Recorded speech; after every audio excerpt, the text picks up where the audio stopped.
बहुत समय पहले की बात है। एक बहुत गरीब इंसान था।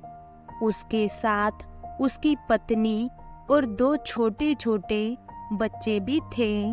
उसका अपने परिवार का पालन पोषण करना बहुत कठिन हो गया था। उसका दिमाग काम नहीं कर रहा था और मन भी अशांत रहने लगा था।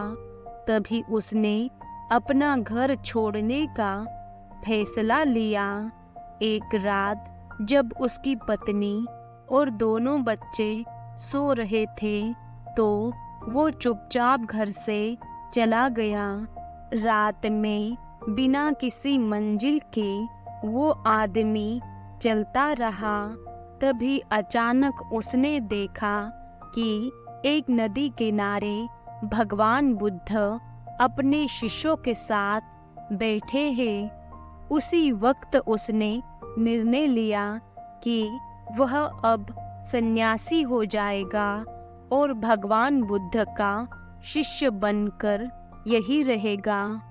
उसके बाद वह भगवान बुद्ध के चरणों में जाकर गिर गया और उनसे विनती करने लगा कि वो उसे अपना शिष्य बनाकर अपने साथ ही रख लें। भगवान बुद्ध ने उस गरीब इंसान की बात सुनकर उसे अपना शिष्य बनाकर अपने साथ रख लिया। भगवान बुद्ध अपने शिष्यों के साथ आगे बढ़ते हैं। रास्ते में चलते चलते थक गए थे। सब रुककर एक पेड़ के नीचे विश्राम करने लगते हैं। तभी भगवान बुद्ध को गर्मी के मारे बहुत तेज प्यास लगने लगी। उन्होंने अपने नए शिष्य से कहा, यहाँ पास में ही एक सरोवर है, तुम जाकर वहां से पानी ले आओ। भगवान बुद्ध का आदेश मानकर वह सरोवर से पानी लेने चला गया।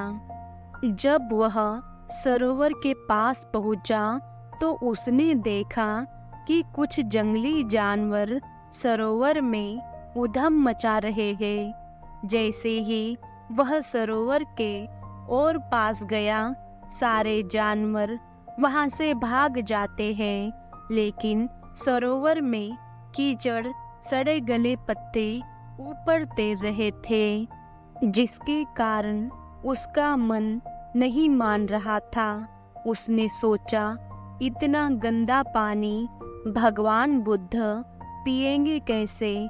फिर वह बिना पानी लिए वापस लौटता है और आकर बुद्ध से बोलता है, भगवान, उस सरोवर में तो बहुत ज्यादा गंदा पानी है, वो पीने लायक नहीं है। अपने शिष्य की बात सुनकर भगवान बुद्ध थोड़ी देर चुप होकर बोले, जाओ उसी सरोवर से जाकर पानी लेकर आओ। भगवान बुद्ध का आदेश मानकर वह वापस से सरोवर की तरफ चला गया। लेकिन वह मन में यही सोच रहा था कि भगवान बुद्ध इतने गंदे पानी को कैसे पिएंगे।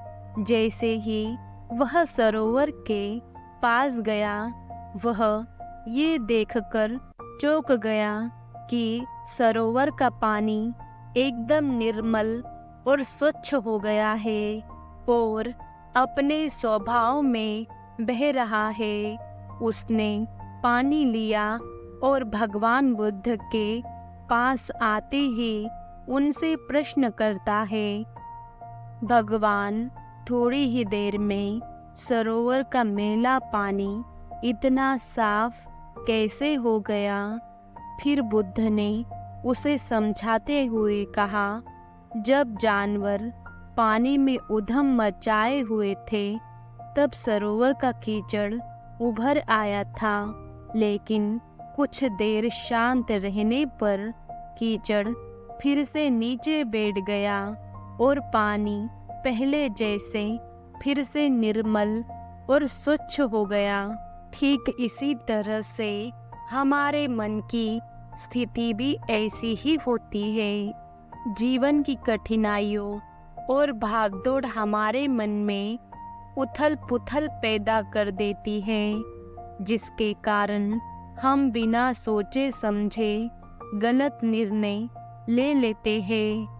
लेकिन कोई भी निर्णय लेने से पहले अगर हम अपने चित्त को शांत रखें और धैर्यपूर्वक बैठकर सोचें, तो हमारे मन की वो उथल पुथल भी पानी की कीचड़ की तरह नीचे बैठ जाती है और तब हम जो भी निर्णय लेते हैं वो हमेशा सही होता है।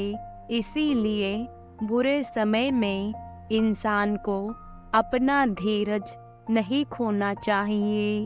भगवान बुद्ध की ये बातें सुनकर उसका दिमाग खुल जाता है और जब वह शांति से बैठकर सोचता है तो उसे अपनी ही गलती नजर आती है। फिर उसे समझ में आता है कि उसने अपना घर छोड़ने का गलत निर्णय लिया था। फिर वो भगवान बुद्ध के चरण स्पर्श करके उनसे आज्ञा लेकर अपने घर की ओर वापस चला जाता है। नमो बुद्धाय।